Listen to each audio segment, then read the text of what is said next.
running for re-election. I stand before you to officially launch my campaign for a second term as President of the United States. President Donald Trump officially launches his 2020 campaign. We're on the ground in Orlando.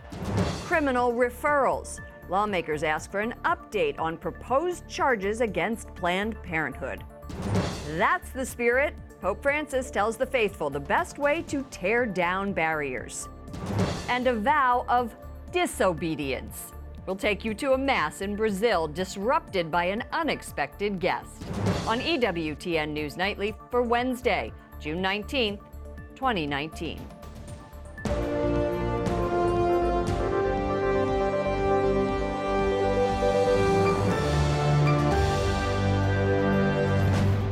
Good evening from Washington, D.C., and thank you to those of you joining us from around the world for news from a Catholic perspective. I'm Lauren Ashburn.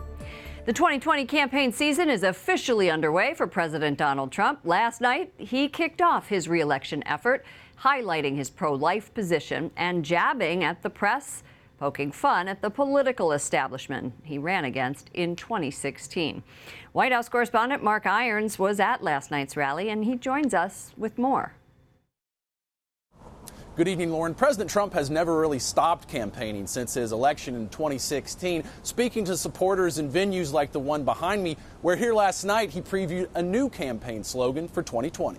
Keep America great. President Trump promises to finish the job he started in 2016. Beyond the usual insults launched at his opponents, he used a dark description to tell the crowd what he believes will happen if Democrats gain power in 2020. They want to destroy you, and they want to destroy our country. He began last night's re-election kickoff in Orlando, rehashing his grievances with the Russia investigation. No president should ever have to go through this again. It is so bad for our great country. And looking ahead, the president will continue to focus on immigration reform in 2020. His pledge to build a wall on the southern border has mainly resulted in replacements to old sections of the wall that already exist. His supporters' chants of build the wall have not faded.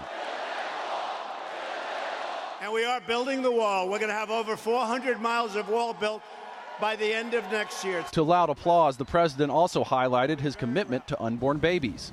The 2020 Democratic presidential candidates support abortion. Republicans believe that every life is a sacred gift from God. That is why I have asked Congress to prohibit extreme late-term abortion. Orlando Catholic Susan Guzman supports the president's pro-life position, but she told us she has concerns about voting for him next year, mentioning his rhetoric toward undocumented migrants living in the U.S. It's kind of like a general idea that everybody needs to be rounded up and sent back to their country. Democratic Senator Bernie Sanders responded to the speech, calling it an hour and a half of lies, distortion, and total absolute nonsense.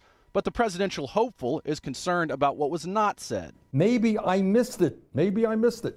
I did not hear Donald Trump mention one word about the planetary crisis of climate change. Toward the end of the president's rally, he ran through a list of 2020 pledges promising new trade deals, health care overhaul, and the eradication of AIDS in the U.S. And we will live by the words of our national motto, "In God we trust." The president stayed in Florida today for a fundraising event in the Miami area. Now, Republican Chairwoman Ronna McDaniel says he's already raised $24.8 million for his re-election in less than 24 hours. Lauren? Thank you, Mark. Two top senators demand answers. Is the federal government investigating Planned Parenthood or not? 2.5 years have passed since the Senate Judiciary Committee chairman told the FBI the abortion provider may have broken the law. Capitol Hill correspondent Jason Calvi joins us with more. Good evening, Jason. Good evening, Lauren. Senate investigators back in 2016 said they found evidence of possible crimes, the selling and buying of fetal tissue. So then the chairman of the Judiciary Committee, Chuck Grassley, referred 8 groups, including Planned Parenthood, to the FBI and the Department of Justice. Senator Grassley, do you have a second? The former and current chairman of the Judiciary Committee write a letter to the FBI director and the Attorney General. The senators say the investigation uncovered facts that raise a reasonable suspicion that the Planned Parenthood Federation of America may have conspired with its affiliates to violate the fetal tissue law. What was the reason for asking for answers now?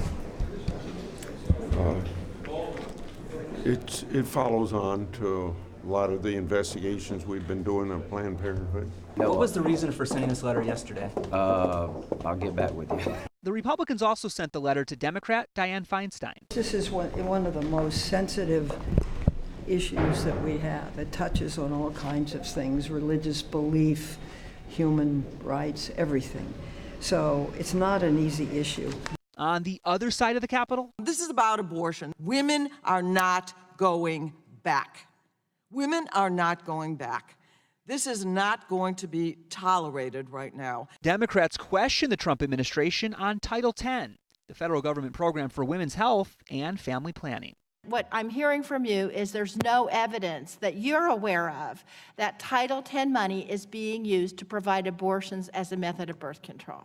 A new Health and Human Services rule would stop abortion providers from receiving that money. The secretary felt that there was significant opportunity for commingling of funds when there was co-location of family planning provided services in a same location where abortion was provided. Pro-life students at the hearing support the rule. I think it's a matter of life and death, and I think that everyone is made in the image of God.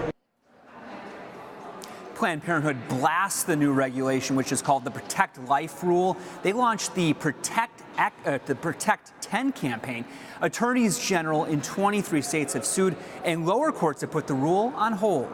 Lauren? Capitol Hill correspondent Jason Calvi. Thank you, Jason. Former White House advisor Hope Hicks appeared in closed-door testimony today before the House Judiciary Committee. Hicks claimed immunity, refusing to answer questions about her time with the Trump administration, though she did provide insights into the president's 2016 campaign. One Democrat called the testimony a farce, but the top Republican on the panel said most of the questions were already about things that were already in the public. A United Nations report is calling for a probe into Saudi Arabia's crown prince over the murder of journalist Jamal Khashoggi. The probe found credible evidence to warrant a further look into Mohammed bin Salman. Experts say the operation could not have gone forward without his knowledge. The 33-year-old denies involvement. Khashoggi, a critic of the crown prince, was killed last October. 4 people have been charged with murder in the 2014 downing of Malaysia Airlines Flight 17. The crash in Ukraine killed nearly 300 people. The trial will begin next year. Voluntary euthanasia is now legal in the Australian state of Victoria. Rules prevent terminally ill patients from other countries and overseas from accessing the laws. The Catholic Church strongly opposes assisted suicide. In a letter, 4 state bishops say we cannot cooperate with the facilitation of suicide, even when it seems motivated by empathy or kindness. Pope Francis says the Holy Spirit makes the Church grow beyond its human limitations, sin, and scandal. Lo Spirito Santo è l'artefice della comunione. At his weekly talk to pilgrims at the Vatican, the Holy Father calls the Spirit the creator of unity, and it can tear down barriers between all people. A United Nations refugee agency says a record 71 million people have been displaced worldwide by war, persecution, and violence. Very often, we tend to think of the one big refugee crisis affecting the rich world. This is the perception that many people have. And it is wrong. The statistics tell us another story, that it is very often, unfortunately, a crisis of the poor. The UN's High Commissioner for Refugees launched its annual Global Trends Report today, a day before World Refugee Day. The report counts the number of the world's refugees, asylum seekers, and internationally displaced people in 2018. To talk about the refugee crisis, we are joined by Argentine Ambassador to the Holy See, Rogelio Fierter. The South American Embassy hosted an event in Italy to talk about refugees. Welcome to our broadcast. Thank you very much. Why did you organize this meeting in Rome, and what are the solutions discussed among diplomats to help refugees around the world? Well, first of all, as you know, this is an issue which is very much top in the agenda of the Catholic Church. with the Pope himself, so to say, leading the action which the Church is taking on these issues. And secondly, my own country has a policy on these issues which is very much coincidental with other Latin American countries, which privileges the attainment, so to say, of satisfaction in front of humanitarian crisis. As you know, in Latin America at this stage, we are facing an unprecedented catastrophe as a result of the political crisis in Venezuela. So that is also an issue which for us has both politically and legally, I would say, enormous significance. So that's the reason why we organize it. Right. And I think that the response we got from many countries in the region shows that they also feel it is important. What policies are you setting up in Argentina to help the refugees? Well, Argentina, as you know, is a country which is basically a country of immigration. The country was populated with immigrants. So we have like an instinctive approach to immigration, which is of welcoming, and that is reflected in our constitution, in our legal system, and in our participation in international agreements. And all that results in a regime which is very much, I would say, centered on the human dimension of the migration and refugee issues, and which therefore is quite, I would say, flexible in terms of the way we receive people. We are receiving an enormous amount of Venezuelans. That was going to be my next question. I was going to ask how open Argentina is to all of the Venezuelans. Well, Argentina, as you know, is in South America the furthest country from Venezuela. So we are not getting the thrust of the Venezuelan emigres, but we do get a good number. I think that at present they account between 150 and 170,000. Most of them are received as migrants. There are some which are received as refugees. And I would say, again, Argentina has an instinctive welcoming attitude towards migrants, and I think the Venezuelans are very welcome down there.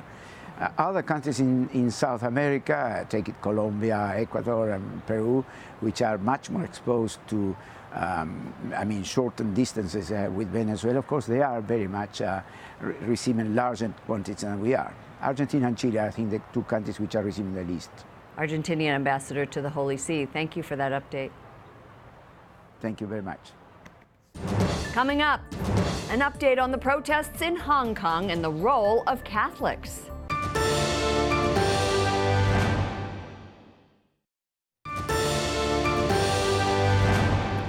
The protests in Hong Kong that drew more than 1 million people have died down, at least for now. City Chief Executive Carrie Lam apologized yesterday to demonstrators, almost all of whom have gone home. But they remain angry over the proposed extradition bill with China and say more protests are planned if the bill is not scrapped by 5 p.m. tomorrow. Joining me now by Skype from Hong Kong is Edwin Chow, acting president of the Hong Kong Federation of Catholic Students. Edwin, when you were protesting, were you scared? Yes, of course, I'm scared.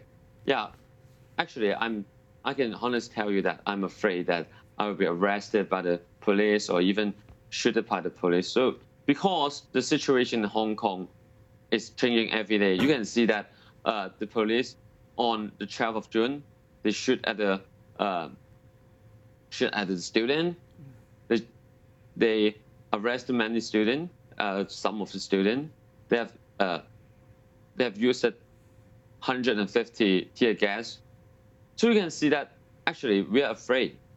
Of course, as a student, I'm afraid, but I think that we should not afraid about to voice out our own views, because if we don't voice out right now, after the bill is passed, we have no more chance to voice out. We have no more freedom to voice out. Well, let's put some facts onto this. 11% of Hong Kong's residents are Christian. About 390,000 are Catholic. What worries you most about this extradition proposal and its impact on Christians? What makes you scared about it? I think what the impact of this bill on the Christian is, if the bill is passed, it will affect the freedom of religion of Hong Kong, or also it will affect the communication between the Church of China and Hong Kong, because nowadays some of the church in China are still illegal. They are underground church. So if the Hong Kong people, if we go to mainland China to communicate with this kind of church, we may be arrested. It is dangerous. And after the bill is passed, the police, they can go to arrest us just because we visited the church in mainland. It's definitely also, persecution. Go ahead, I'm sorry, go ahead. Yes. So also there was a case in 2001 or 2000, I think in 2001, and it's a Hong Kong people. He was just bringing the Holy Bible back to mainland China, but he was arrested and accused of the smuggling. So you can see that we're afraid that this kind of cases there will be more numbers of these kinds of cases after the bill is passed. Well, Edwin So Chow, you can see that, Yes, thank you so much for your bravery, for standing You're up welcome. for what you believe in. You're the acting president for the Hong Kong Federation of Catholic Students. Good luck to you. Yeah, thank you very much. Louisiana's governor says the decision to sign a strict abortion ban into law was not political. Democrat John Bel Edwards adds he's not concerned about losing support among his party's votes, although he has faced criticism from the head of the state's Democratic Party. The measure bans abortion once a heartbeat is detected. Up next, a fetching story from Brazil.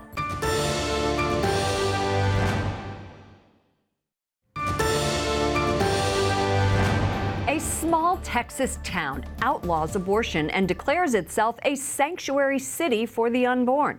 Wascom also says groups that perform abortions are, quote, criminal organizations. The City Council of Wascom, Texas passed the measure last week, declaring innocent human life, including fetal life at every stage of gestation, must always be protected. Wascom, near the Texas border with Louisiana, currently has no abortion providers within its city limits. Joining me now from Houston is Elizabeth Graham, Director of Texas Right to Life. Elizabeth, welcome to our broadcast. Great to be with you, Lauren. Thank you. Wascom is the first city in Texas to pass legislation like this. There are exceptions for rape and incest or danger to the life of the mother. There are currently right now no abortion clinics in the town. So why was it so important to get this ordinance on the books?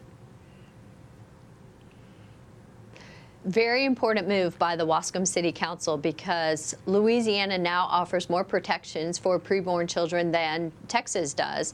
And activists in the area and in East Texas are worried that the Shreveport abortion clinic may start offering satellite clinics along the border on the Texas side. And so activists wanted to take drastic action to protect the preborn children and offer access, hope to pregnant mothers who are invulnerable or vulnerable to abortion choices. And so they wanted to ban abortion and send a clear message like other southern states have done. What's the significance behind using the language sanctuary city? That's what we usually hear when we're talking about cities that are protecting or attempting to protect immigrants. Sanctuary cities are a safe haven. They're a place where people can live without fear. And the Wascom City Council wanted to ensure that pregnant women and their preborn children have sanctuary and are safe havens without danger of being murdered by abortion or dismembered for profit by abortion clinics and abortionists. And so in the Wascom city limits, preborn children are safe from abortion. Although this ordinance reads... And the Wascom City Council wanted to... Oh, go ahead. Well, they wanted to set an example, too, in hopes that other cities, not only in Texas but across the U.S., would follow their example and make their cities as sanctuary cities for preborn children and to offer help and alternatives to abortion to their pregnant mothers. The ordinance reads that the Supreme Court erred in Roe versus Wade. It's still the law of the land. Texas permits abortion up to 20 weeks. Can this ordinance hold up to legal challenges? Can Wascom, a town of what, 2,000, afford it?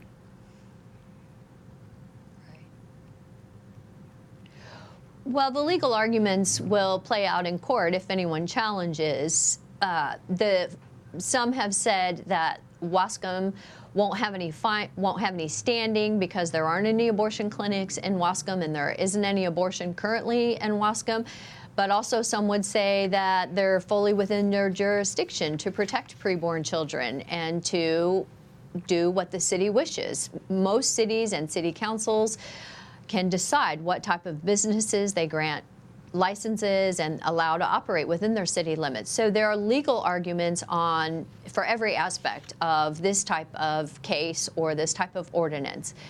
So whoever challenges it may not have standing either, since there aren't really abortions right now. There's no one who has standing to say, I want an abortion in Wascom, since there aren't currently abortions in Wascom. And some could say the city doesn't have the jurisdiction. Some could say the city does have the jurisdiction to pass this. So we won't know for quite some time what the parameters of the legal arguments or the court cases will be, because as of yet, no one has challenged this. Elizabeth Graham, Director of Texas Right to Life, thank you so much for joining us. Glad to be here. And now, my commentary. Yesterday, we reported that Quebec has passed a law banning government workers from wearing religious symbols. That includes crosses, yarmulkes, hijabs, turbans. Let me tell you why this is so troubling. I know that what this feels like. There have been times in my career when I've been told my cross was too distracting for television. At other times, I was told it would cause people to question my objectivity as a journalist. In other words, some managers and colleagues wanted me to hide the fact that I'm Catholic. I went along because I felt I didn't have the clout to refuse, and I wanted to keep my job. The problem with the Quebec law is that it forces new government employees to choose between taking a job or openly embracing their faith. Current employees would face the same dilemma if they were up for a promotion. The advocates of this law say it's a matter of separating church and state. But under the guise of fairness, this actually discriminates against Catholics and people of other faiths by assuming wearing a cross or religious symbol would be offensive. This is a giant step backwards for Quebec. And it's why I'm proud to work here at EWTN, where faith is celebrated, not obscured. Finally tonight, we're about to show you a Catholic Mass in Brazil with some biting commentary.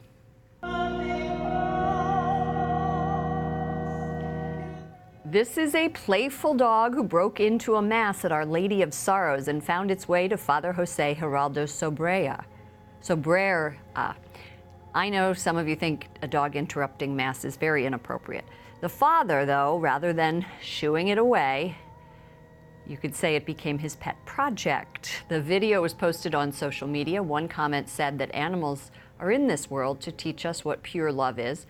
All humans should spread it. For all of us here at EWTN News Nightly, to all of you around the world, thank you for watching.